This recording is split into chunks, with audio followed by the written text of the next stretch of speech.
Hi, welcome to Starz Recap. Today, I am going to explain a horror fantasy movie titled Trollhunter, which was released in the year 2010. Spoilers ahead. Watch out and take care. At the beginning of the movie, three Norwegian friends, namely Thomas, Johanna, and Kalle, are in a car. They study in the Volda University College and are out to make a documentary about recent bear attacks happening in the town as a college project. Kalle is the cameraman responsible for shooting all the footage of their study. The three drive to the site where a bear's dead body has been found and interview local hunters. Interestingly, all the hunters have the same comment. They claim that the bear tracks look odd and made up and assume that the head of the Norwegian Wildlife Board, Finn Haugen, is hiding something. The hunters also share their mutual hatred for a fellow hunter named Hans, who all of them are suspicious of. The comments make the students' documentary more interesting, so they decide to do more research on Hans. They find out that Hans lives in a campground and interview his neighbor. According to the neighbor, Hans stays out most of the night and doesn't return till sunrise. The group waits for him to return home that day. When they finally meet him, they ask for permission to be with him on one of his night adventures. However, Hans strictly denies the idea and asks them to go away. The trio notices marks from a potential bear attack on Hans's car and films it. They are adamant about finding what Hans does at night, so they wait in their car nearby his van until it gets dark. At night, Hans gets into his car and drives away as the group follows him. They drive behind his car the whole night and see him board a ferry the next day. The group decides to get on the ferry too. When they reach the destination, they again follow him to a hotel. Finally, at night, they see him get into his car and drive away. The trio knows this is their chance to find out what he is doing, so they follow him closely. However, they lose him after reaching a gate that says the further entrance is prohibited. But the sign doesn't stop the group as they open the gate and go inside, knowing that Hans is there too. They reach a dark and quiet jungle and get out of the car to look for the hunter. The strangely quiet jungle unsettles the group, but they do not stop the pursuit. All of a sudden, a loud screech is heard, and a bright light flashes nearby. The group freezes in their tracks, too scared to go check what it is. Just then, a terrified Hans approaches them hastily and asks them to run away. The group starts to run without questioning him. Some unknown entity is following them, however, the college students do not know what. The unknown entity almost catches Thomas and ignores him in the process, but the group manages to run away in Hans's car. Hans is quiet throughout the journey but surprisingly accepts when the group asks to join him for a hunt. He then explains that the entity that followed them earlier is a mythological creature from the Scandinavian folklore called trolls. Trolls live in isolated rocks, mountains, or caves. Hans describes them as ugly and slow-witted creatures. They always come out at night because the light turns them into rocks. The trolls are anti-Christianity and can smell the blood of people who believe in Christianity from afar. Hans finally confesses that he isn't a bear hunter but a troll hunter. There is a massive light mounted on his car, which he uses to turn the trolls into stone and kill them. The group doesn't believe Hans's story but agrees to go with him on an adventure. The following night, Hans takes the group on a troll hunt with him. Before leaving, he makes them rub trolls' smell on their body so the trolls wouldn't smell humans. Hans carries a flash gun that shoots out forceful UV rays, and they finally make their way towards the jungle. Later, Hans gets a call from someone who asks him to get a troll's blood sample.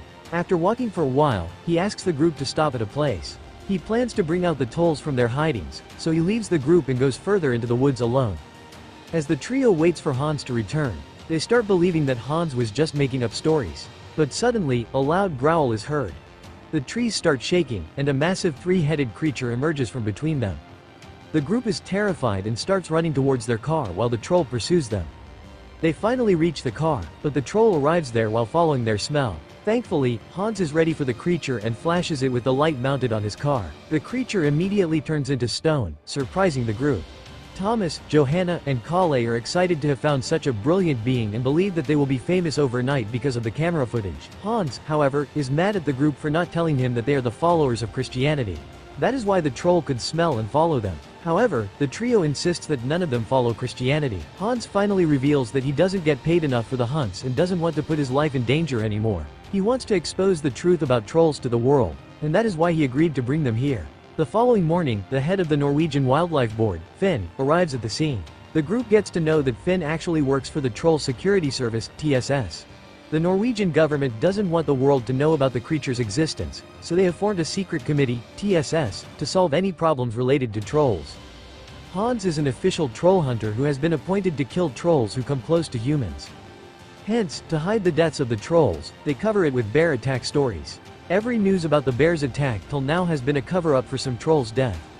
Hans reveals that for the past few weeks, trolls have been more aggressive than usual, and the TSS wants to find out about the reason. That is why they asked to collect a troll's blood sample last night, but Hans was unsuccessful. So, he wants to go for a hunt again today. Finn realizes that the students are filming the whole interaction and warns them that they will not be allowed to keep the footage. But the warning doesn't stop the trio. At night, they go to a different location to hunt the creature. When they reach there, Hans uses a sheep as bait to attract the trolls. The idea works, and after a while, a different kind of troll appears and starts devouring the sheep. Hans dresses up in a metal suit and gets a syringe. He then bravely approaches the creature to try to get his blood samples. Hans manages to get the blood but angers the troll in the process. It attacks Hans and easily overpowers him. It even tries to eat the man, but the metallic suit resists it. Hans plays dead, making the troll leave. The trio approaches him and helps him up. Hans quickly follows the troll and kills him by flashing his light. Next day, they take the blood samples to the lab to get them tested and find out they will get the result after some days. The group then leaves for another mission together. They notice several fallen trees and figure it is the work of a troll. They follow the troll's footsteps and reach an abandoned mine. But before they can exit the mine, a family of trolls enters, blocking their way. The group is beyond terrified, especially the cameraman Kalle, who is shivering in fear.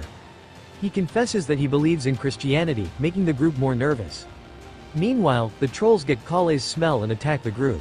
They use the UV lights to somehow get out of the mine, but Kalle is dragged in by the creatures. Thomas and Johanna sit down on the ground, not able to process their friend's death. They take his broken camera and go back to Hans's trailer. After some days, they hire a new Muslim cameraman, not sure how the creature will react to her smell.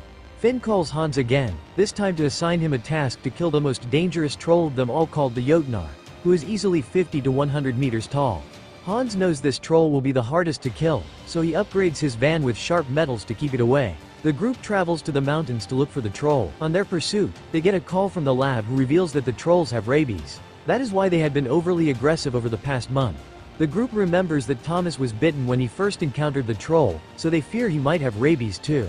Thomas claims he will get tested once they get back. Just then, they see the Jotnar troll making its way towards their van. Unfortunately, the van's mounted lights stop working right then. Hans thinks of a plan and starts singing a Christian hymn, confusing the troll and attracting it towards him. They take this opportunity to drive away. After a while, Hans manages to fix the lights. They drive from right under the troll's leg and finally manage to flash it with the lights. The troll turns into stone and crumbles to the ground, and the group is relieved. Thomas keeps the hard drive with the footage of the documentary with him. Just then, Finn and his men arrive and try snatching the camera and the hard drive from them.